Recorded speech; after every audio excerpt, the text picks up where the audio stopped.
Bismillah. So, ang anim naman na paniniwala ng iba, tinakala nila na yan ang inakala nila na yan ang pamaraan ng pananampalataya. Okay? Okay, diyan nila binibase ang kanilang buong pananampalataya. Ang tinatawag na blind following. Bulag na paggaya sa mga ninuno. Sabi ni Imam Qayyim rahimahullah, pinumabasa ng Tagalog na nakalagay dyan. Sabi ni Imam Qayyim rahimahullah, at may mga tao naman na ang paniniwala para sa kanila kung ano ang nagisnan nila o kaya nakita nila sa kanilang mga magulang o kaya sa kanilang mga ninuno. Kasama na yun actually. Sa kanilang mga magulang hanggang sa kanilang ninuno. Okay?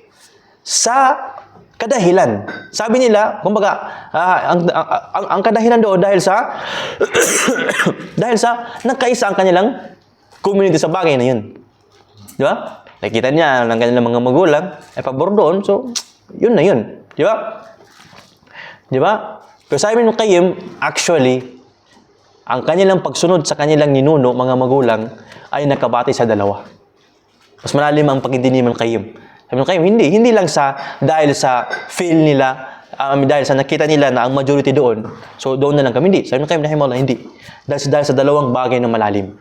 Sabi ng Qayyim, ang isa ay anna hadha qawlu aslafina wa abaina wa thani anna ma qaluhu fa huwa al-haq. So, number one, batayan nila, siyempre, gaya sinabi kanina, so, ito ang aming paniniwala dito, kaya ito ang aming pananampalataya, dahil ito ang pananampalataya ng aming magulang at ang aming mga una-unang ninuno. At ang aming mga magulang at aming mga ninuno at ang mga tao sa aming community, lahat mga mabubuting tao. Okay? At ang pangalawa, dahil ang prinsipyo sa dyan, dahil sa sila ay naniniwala na ang katuruan na yun ay tama. Di ba? Kasi hindi naman nila tanggapin yun, kung sila naniniwala na yun ay tama. So, ang ibig sabihin ng Ibn Qayyim na yung mga tao na pinapairan nila ang kautusan ng kanilang mga magulang at ng kanilang mga ninuno, kahit na sumasalungat sa talata, dahil sila naniniwala na yun talaga ang tama kumpir sa kung ano ang nandoon sa talata sa dalil. So yun, magiging foul yun. So, ang bagay na ito, baka inaakala ng mga tao na simpleng bagay. Pero ang bagay kasi na yan, bro, ang kanyang dulot, yung pinakadelikado. So, sa aking mga nakikita, yung mga tao na nagkaroon sila ng ganyan ng principle, makikita mo, napakasimple nila mga tao. Napakasimple ng tao at maari na napakabait nilang tao. Ang problema kasi, ang prinsipyo na yun, nagdudulot ng napakasama na bagay. Which is yung hindi mag-aaral. Makikita nyo, majority sa ganyan, hindi mag-aaral. Bakit? Kasi ang pag-aaral sa kanila, doon lang pag-aaralan lang nila yung gawain ng nauna. Yun na lang.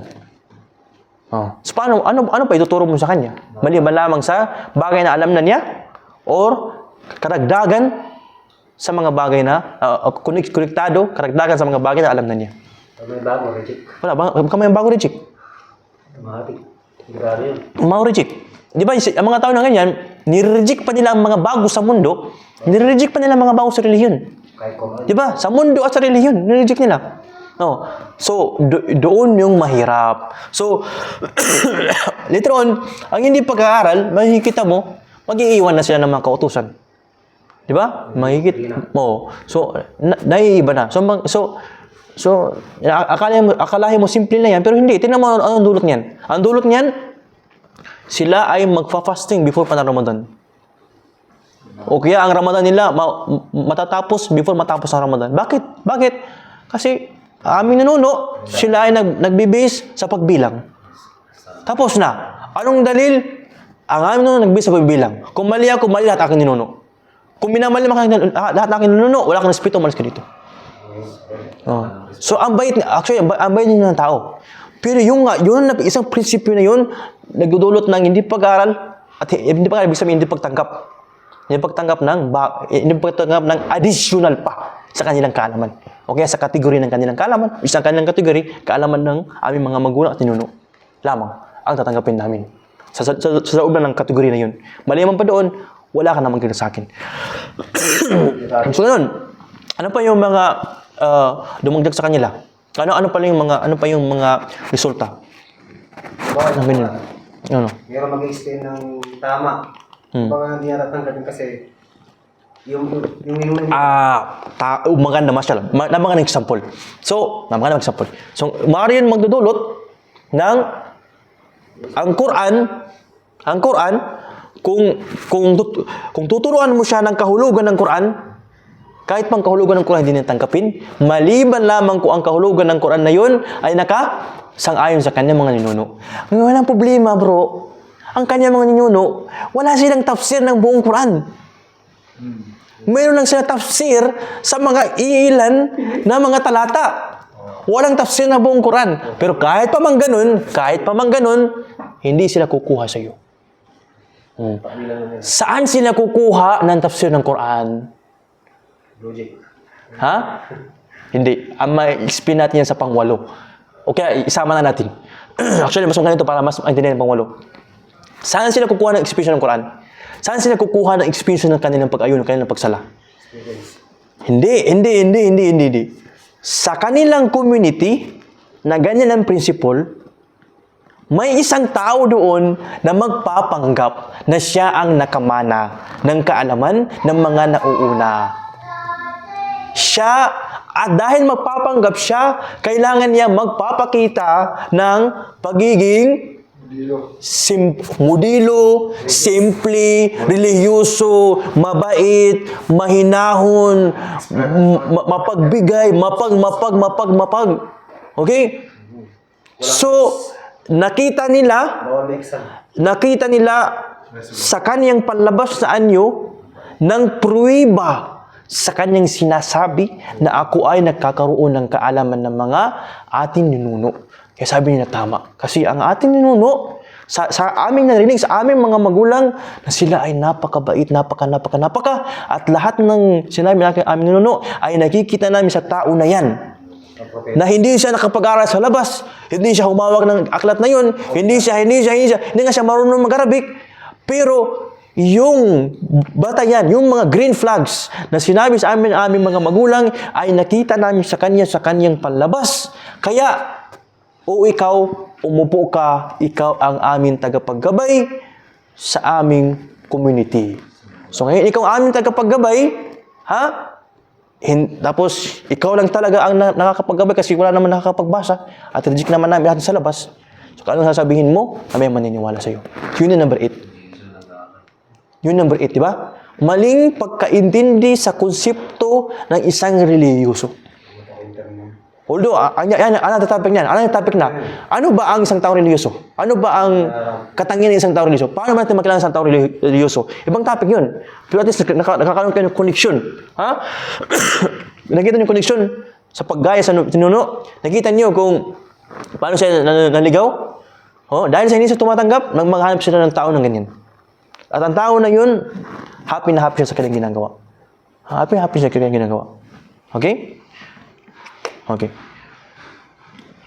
Alhamdulillah, natapos natin ang pang-8. Tapos natin. So, isa na lang, naiwan. 7. 7 is, magandang asal lamang. Ito, Ibn Qayyim rahimahullah, siya mismo nagsabi. Sabi ni Ibn Qayyim rahimahullah, wa akharuna indahum al-imanu makarimul akhlaq. Sabi ni Ibn Qayyim rahimahullah, may mga iba naman ng mga tao na para sa kanila, ang kabuuan ng pananampalataya ay makarimul akhlaq. Tinan mo, ang salitang makarimul akhlaq. Hindi ba yung salita ng Prophet Muhammad sallam? Anong masama? Anong masama sa mga tao na yan? Sabi mo kayo, rahimahullah, may mga tao na ang kabuuan ng pananampalataya ay umikot lamang sa makarimul akhlaq. Hindi ba? Magandang makarimul akhlaq. Sabi ng Prophet Muhammad sallam, innama bu'ithtu. Katotohanan ako ay pinadala. Katotohanan ako ay naging sugo, naging propeta. Liutammima makarimul akhlaq. Upang, anong liutammima? Upang ipalaganap ko, ipakilala ko, ipaimplementa ko ang makarim. Pinaka mataas na antas ng pag-uugali. Kasi alam mo, kahit pang kafir, may magandang pag-ugali. Anong pagkakaiba ng magandang ugali ng kafir sa Muslim? Mas mataas actually magandang ugali ng Muslim. Ang kafir, I mean, ang konsepto ng honesty, for example, mayroon sa kafir din, di ba? Pwede mo sabihin na ang kafir, 100% ng honesty. Mayroon honesty ng kafir. Pero yung honesty ng kafir at saka honesty ng Muslim, malayo yung biya. Mayroong additional honesty na nagagawa ng Muslim. Hindi niyo? Mayroong konsepto ng honesty na hindi alam ng kafir, kaya hindi niya yung nagagawa. Tingnan mo. For example, pagiging honest kay Allah subhanahu wa ta'ala. For example, mas mataas yung level ng Muslim doon. Di ba? At between Muslim, ang honesty level ng Muslim at saka ang may kaalaman, so honesty level ng Muslim at saka ang honesty level ng Prophet Muhammad sallam, ang magandang ugali na level ng isang Muslim at magandang ugali na level ng Prophet Muhammad sallam ay magkaiba rin ang gap. Di ba? So, sino ang makakarating sa magandang ugali ng Prophet Muhammad sallam? Yung isang tao na nalaman niya ang kataas-taasan ng mga magandang ugali. So, ang mga maalam ang nagkakaroon ng mataas na level ng magandang ugali. Kaya minsan, ang taong Muslim, na alhamdulillah may magandang ugali, na hindi niya alam ang mga mataas na antas, mga higher level, mga uri ng pag-uugali na hindi mo malaman sa pag-aaral. So, minsan mamayagnoranti na inakala nila masamang ugali ng ginagawa ng isang maalam. Ayun pala, dahil wala lang sa iyong vocabulary. At ang magandang eksemplo doon, ang mga taong sumalungat sa kanya ng mga propeta. Yung mga taong sumalungat sa kanilang mga propeta, na sinabihan nila sa kanilang mga propeta ng mga masamang ugali, sinungaling, sinabihan si Hud na sinungaling ka. Bakit nakarating sila sa ganun? Sa pag-describe ng masama, pagsira ng puri ng katangian ng mga propeta. Dahil sa taas ng kanilang katangian, kinukusida na nilang mali. Bigyan kita sa dalil. Sabi ng Quraysh sabi ng Quraysh, aja'ala al-aliha ilahang wahida. Imagine mo, ang tao nagsasalita ng ganito, di ba? Parang siyang tama. Aja'ala al-aliha ilahan wahida. Ginawa ba niya ang lahat ng Panginoon isa lang na Panginoon? Kita mo, yung isang kafir na yun, sa panahon na sinasabi na yun, feel niya na, lahat ng Panginoon ginawa niya isa? Paano? Paano ang mundo ay imamanis ang isang Panginoon? Sa panahon na yun, akala siya ang tama. So bakit nakakanoon siya? Bakit meron siyang maling pagkaintindi at kahit pa logically mali, pero dahil sa kaignorantihan niya sa tama, nakikita niya yung mali niya na tama at yung tama ng iba na mali. So sinabi ng mga Quraysh sa Prophet Muhammad sallam, aja'ala al-aliha ilahan wahida? Ginawa ba nila ang maraming Panginoon na nag-manage ng mundo, Panginoon na nag-manage ng kayamanan, Panginoon na nag-manage ng kabutihan, Panginoon na nag-manage ng gira, Panginoon na nag-manage ng tanim? Ginawa nila ng isa lang? Paano magawa ng isang Panginoon? Okay? So, ganun din. So, yung mga taong mataas ang kaalaman, sila ang nakakaalam ng pinakamataas ang antas na ugali. At kapag yun ay nakita ng isang ignorante, sabihin niya, sabi niya may kaalaman. Pero, ganyan ang ugali niya. Di ba? Ganyan ang ugali niya. So, balik tayo dito. Okay? Sabi ng Qayyim rahimahullah, may mga tao na ginawa nilang kabuuang relihiyon, magkaring mulaklak. At ang tinutukoy dito ni Imam Qayyim, hindi lang yung magandang asal. Pinakamagandang asal. So, mashallah, mga tao pa na yun, nagkakaroon pa ng pinakamagandang asal. At at the same time, husnul muamala, pinakamagandang pagtungo. Kasi ang asal, mahal sa iyong sarili lamang. Magandang asal, pagiging pursigi, pagiging hygiene, malinis, pagiging maingat sa katawan, maingat sa oras, pili sa iyo lamang, at pili pakitungo sa iba. So, nagkaroon ba siya ng magandang asal sa sarili at magandang pakitungo sa iba, at ang kanila pang panlabas, palagi sila nakangiti. Ibig sabihin na nakangiti, ibig sabihin yung welcoming personality. Sabi ba na, welcoming personality. At Ihsanu dhan bi kulli ahad. At sila ay palagi, hindi ko sila sabi, nangunguna, bagkus sila ay palagi nag-iisip na mabuti sa iba. Okay? Wa takhliyatun nas wa kafalatihim. Palagi sila nag-iisip na mabuti sa iba na halos, hindi sila nag-iisip ng masama. Palagi sila nag-iisip mabuti at hindi pa siya nag-iisip masama. Ano ibig sabihin nag-iisip masama? Ibig sabihin, nililinis pa nila. Kahit pa may nakita sila ng parang mali. Nililinis pa nila. So, mashallah, di ba? Ang kagandang, napakaganda ng aral na yan, di ba? Di ba? Napakagandang aral na yan, di ba? Pero, saan nagkamali yung isang taong ganun? Magkakamali siya kung para sa kanya doon umiikot ang buong doktrina, buong pananampalataya. Kung damang umiikot. So ang pinupunto, although in example ni Imam Qayyim rahimahullah, ang gandang asal ugali, pero ang ibig sabihin dito, ang isang uring pagsamba, gagawin mo na doon lang umiikot yung pananampalataya. For example, ikaw mahilig ka magdasal ng gabi. So ngayon, kapag may nakita mo na may isang ustad, hindi nagdasal ng gabi. Nababa ng paligid. May nagdasal ng gabi. Mahilig kang basa ng Quran. May kita kang isang tao, di ba? Hindi ganun mong basa ng Quran, hindi gaya sa'yo. Hindi pala siya, hindi pa qualified. So, nakikita mo, nagiging kategorya ang isang bagay sa relihiyon. Bagkus ang relihiyon ay puo, pananampalataya, pagsamba, pagkitungo, at ugali. Di ba? Pananampalataya, pagsamba, pagkitungo sa iba, at magandang ugali. Yan ang kabuuan ng relihiyon. Dapat magsama ang apat, hindi maging limita sa isang bagay doon. Hindi maging limita sa isang bagay doon. So yun yung punto dyan ni Imam Qayyim rahimahullah.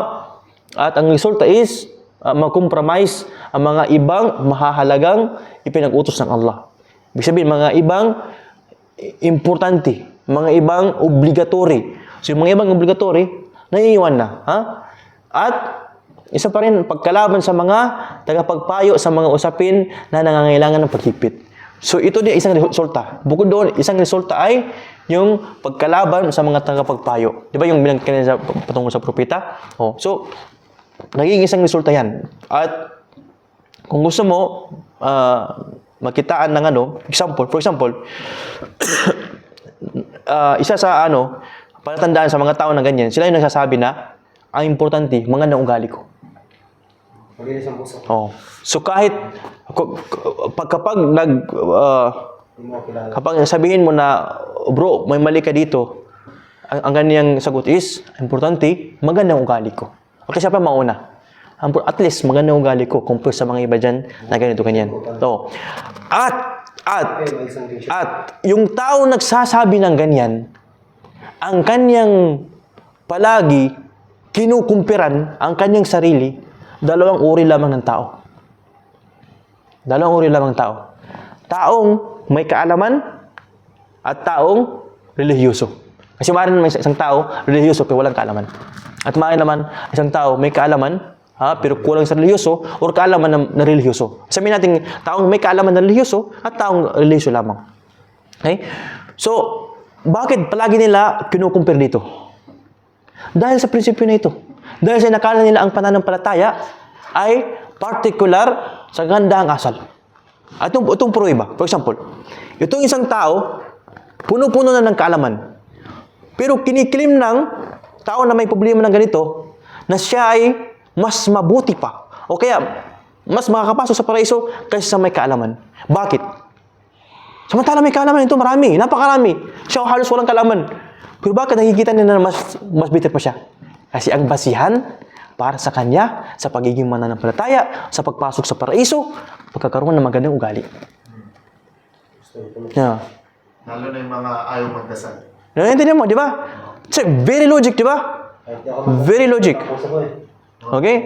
O, dito tayo sa reliyoso. Ang taong reliyoso, taong gumagawa ng pinag-utos ng Allah at umiiwas sa pinagbabawal ng Allah. Pero siya kulang sa paggawa ng kautos ng Allah at ginagawa niya ang pinagbabawal ng Allah, pero maganda ang kanyang ugali. Bakit? Kasi siya ay nagbibigay ng birthday cake sa ustad. Di ba? Siya ay nakitungo sa mga Kristiyano sa Christmas. Di ba? Orientation yun. Di ba? Hindi ba yun magandang ugali? Okay? So siya ay mas mabuti pa sa kanila. Napaka-reliyoso nila, pero napakasama nila sa ibang relihiyon. Hindi sila nakitungo sa ibang relihiyon. Sa batas yung Di ba? birthday, Oo. kabutihan naman. Okay? So, bakit na nakikita nila mas mabuti pa siya sa kanila? Kasi para sa kanya, ang buong ikaw, relihiyoso ka. Ginagawa mo kautos ng Allah at iniwasan mo ang pinagbabawal ng Allah. Pero hindi mo alam na ang pinakamalaking pinag-utos ng Allah at walang hihigit doon, ang kagandang ugali na kung saan meron sa akin. At ang pinaka-pinagbabawal ng Allah, ang pangit na ugali, which is ang nasa iyo. Ang tanong ngayon, bro, siya ba ang gagabayan ng Allah? Tignan natin, paano magkakaroon ang tao ng pagka-Muslim? Dahil sa gabay ng Allah, di ba? Sa tawfiq ng Allah, magkakaroon ka ng gabay, di ba? Ito, usapin ng Islam, ha? Yung isa po ng pagpasok sa Islam. Pinakamatinding gabay pagpasok sa Islam. Paano ka magkakaroon ng ganun? Isa pa yung tulot namin ng Allah. Di ba? So, siya ba ang magkakaroon ng tamang pagkaintindi? Siya ba ang magkakaroon ng kaalaman patungkol sa pag-uugali, sa magandang uugali? At siya ba ang magkakaroon ng pagsagawa, pagkakaroon ng magandang ugali, at pag-iwas sa mga masamang ugali? Yung tao na kulang ang kaalaman at kulang sa pagiging reliyoso? At sila ba na may mataas na kaalaman at may mataas na pagiging reliyoso ang hindi itawfikan ng Allah na magkakaroon ng pinakamataas na marangal na ugali? Ganun ba yung tama? O kaya yung tama doon, sila ay niluloko lang ng kanilang sarili. At inakala nila na ang kanilang kalagayan, ang kanilang sitwasyon, ang kanilang ugali, yun yung tama na ugali, at yung ugali ng iba, yun yung mali na ugali. Saan doon yung tama? Ano yung tama? So yun yung 7 uri ng maling pagkakakala sa pananampalataya. Okay, pause natin.